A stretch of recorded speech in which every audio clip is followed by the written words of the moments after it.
All right, guys, you want to sell landlords and letting you run an Airbnb business? I'm about to give you 6 solid sales techniques that I use not only in my Airbnb business, but I use these to save newspapers from going out of business because, believe it or not, I run a sales consultancy. So I'm going to help you sell people so that way you can grow your Airbnb business and make millions like me.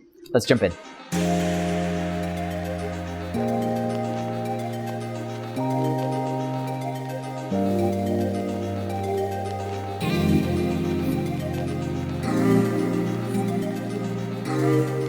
Before we get into technique number 1, I'm going to lay some ground rules for sales. You can learn all the techniques in the world, but if you don't understand the core of selling, it's going to cost you. And like ground rule number 1 is never disagree with the person you're trying to sell. So if they're going to argue points with you, you're going to nod along, you're going to agree, you're going to listen, you're going to empathize with them, and you're going to then try to find a way to bridge the gap. Never get combative with your customer. That's a big one.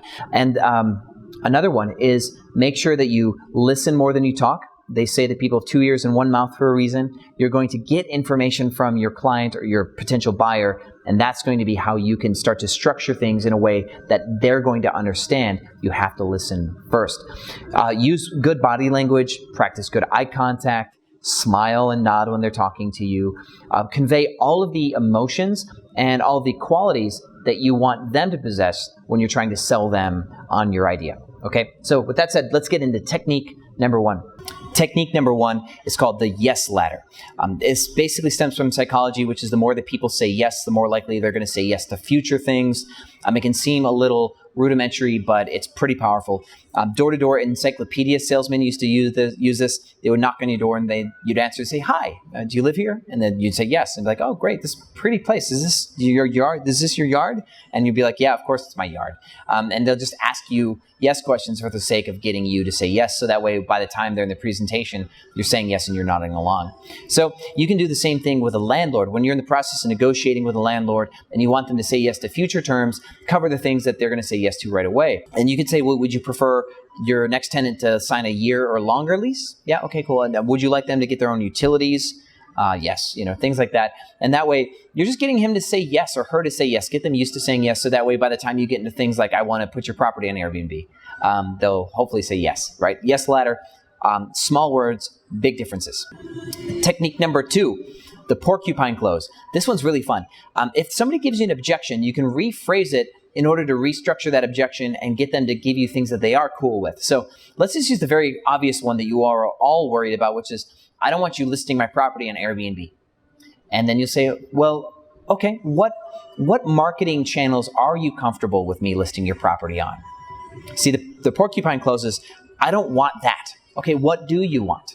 Right? So, and the key here is to get him to realize that he's cool with some marketing platforms, if he's cool or she's cool with it at all, and then try to use logic and analogy to get him more comfortable with Airbnb later. If he's fine with you putting something on Craigslist is sketchy, and it should be easy for you to walk somebody from talking about Craigslist properties to putting it on Airbnb. And you can talk about the benefits of Airbnb versus Craigslist later on in the conversation. And again, the ground rules, do not argue with him. If he says, I don't want you to put it on Airbnb, you don't get combative and argue. Use the porcupine close and say, well, what marketing channels are you comfortable with us putting it on?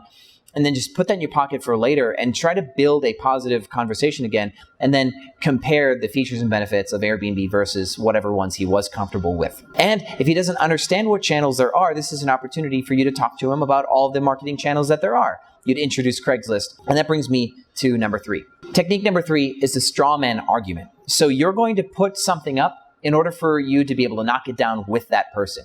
So Craigslist, for example, like we just said, is a terrible platform to try to find tenants on. I think that just the bottom of the barrel, I've used Craigslist before, so not only the bottom of the barrel, but you expose yourself to the bottom of the market.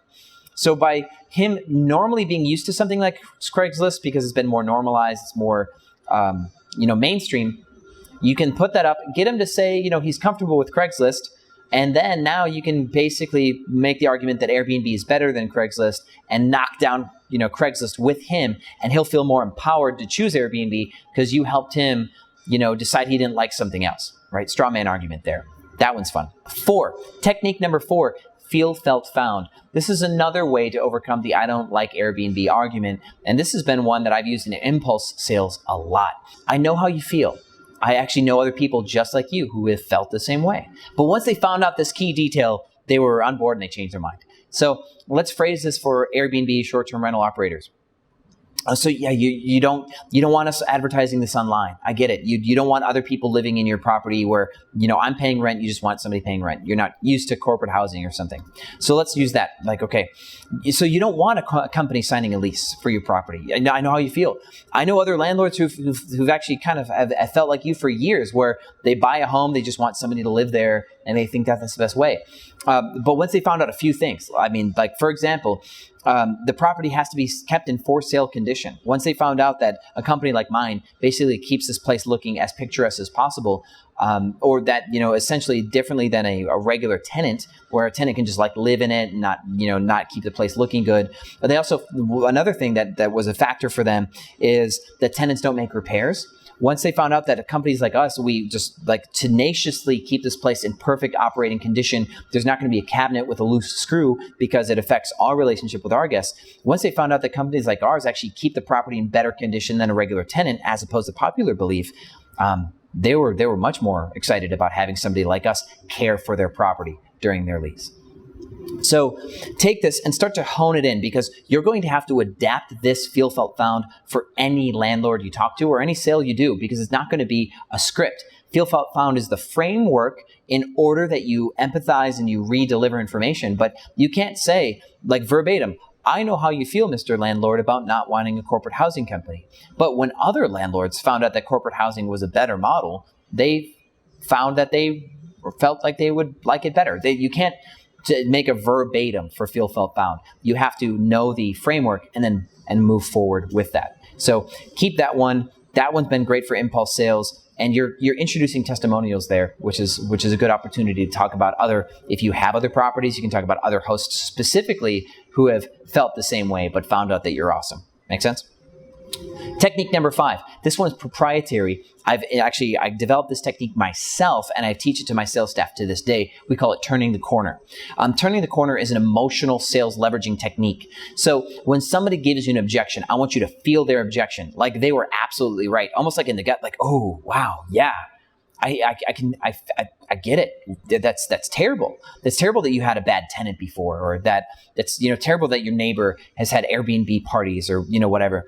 You want to feel that objection with as much force as they feel. You want to basically grab them by the hand and walk through their objection with them through the darkness of it. And you want to, in the middle of responding to their objection, with how right they are about their objection, you're going to turn the corner. Like a light bulb comes on, like, oh my goodness, I've got an idea. And so you're going to turn the corner with them, right? So you're walking them emotionally along their path. And when you introduce your solution, it's almost like this emotional aha moment. That is turning the corner. And it can work with any objection that you overcome. So, for example, we don't want you having guests any shorter than 90 days or any shorter than 30 days. We just don't like the risk. So you start to talk about it. You ask them questions like, I get that. So you're worried about, are you worried about maintenance? Are you worried about them wearing the property to doing damage? Are you worried about parties? And get into detail about the discovery of what it is that they don't like about 30 days or less, agreeing with them and discovering them. And you're basically Sherlock Holmesing. What's that other guy that, Dick Tracy? That's it. You're going to pull a Dick Tracy and you're going to investigate their objection and get in there, and they're going to talk to you about how they don't like certain aspects of the tenancy, for example. And as they give you their facts, you're going to believe them, and you're going to go, wow, that's valid. Yeah, I feel you, And then as you walk through this, yes, and yes, and yes, and your objection, be like, oh, I totally get it. And then you go, oh, I've got an idea. Okay, so you don't want tenants less than 30 days, and it's because of this, this, or this. Yeah, which I totally get. How about this? This is a perfect solution to your problem. That perfect solution to the problem is that every tenant has to give their driver's license on arrival and put it on file, or they have to do a soft background check for a criminal record, things like this. And I've negotiated background checks for buildings in order to be able to be an Airbnb host. So this allows you to meet somebody in the middle where they're actually going to respect your meeting them in the middle because they feel like you truly understand their objection. which is absolutely powerful. Meet them in the middle by walking all the way to them and then walking them back into the middle by living out their objection and then turning the corner. Make sense? Technique number 6, the choice close. This one's super simple. We always do it. Would you like paper or plastic, right? So now what you're going to do is you're going to give them a choice close. Let's say you're trying to negotiate terms like they want a big security deposit and you don't want to put a big security deposit. And you're trying to negotiate where you get like a good concession, stuff like that. Like they want first month, last month, and security deposit, right? So instead, you can state that you don't want any security deposit at all, and that's an absolutely ostentatious request where you know that they're not going to agree to it. So now you give them a choice close and meeting in the middle. Be like, would you like us to pay you first month and last month with like a $500 security deposit? Because we have so many of these properties, we don't want to like just throw money and just lock all of our money up in security deposits. Or would you like us to pay you first month and then the security deposit that you're asking for without paying the last month's rent? You give them 2 options that are both in favor of whatever it is that you're looking for, where now instead of them saying yes or no, they're just going to pick one or the other. This helps you along the way to negotiating terms that are better for you. And this could be where you're trying to get permission to do something too. It doesn't actually have to be a line item as far as a budget goes, but you could get them to agree to the way that you operate your building. So if they're like not on board with like the whole short-term tenancy, like 2-night, 3-night stay or less, you can say, well, would it be better for us if we put in security cameras, or would you like us to put in a noise detection software or noise detection hardware to be able to constantly listen for when people are too loud? Which one do you think would be better for you if we were going to take this lease from you? Choice close. Do you want security cameras or do you want noise detection?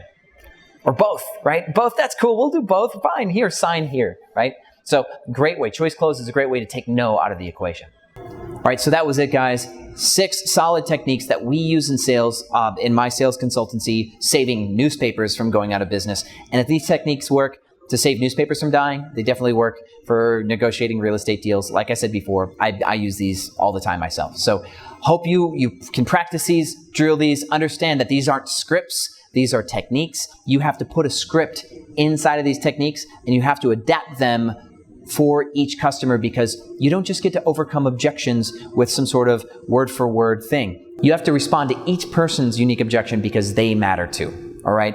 Sales is a mutual thing, not some aggressive divide-and-conquer Roman thing, all right? So thank you for watching Airbnb Automated. I hope you become better salespeople and get more properties. I will see you on the other side.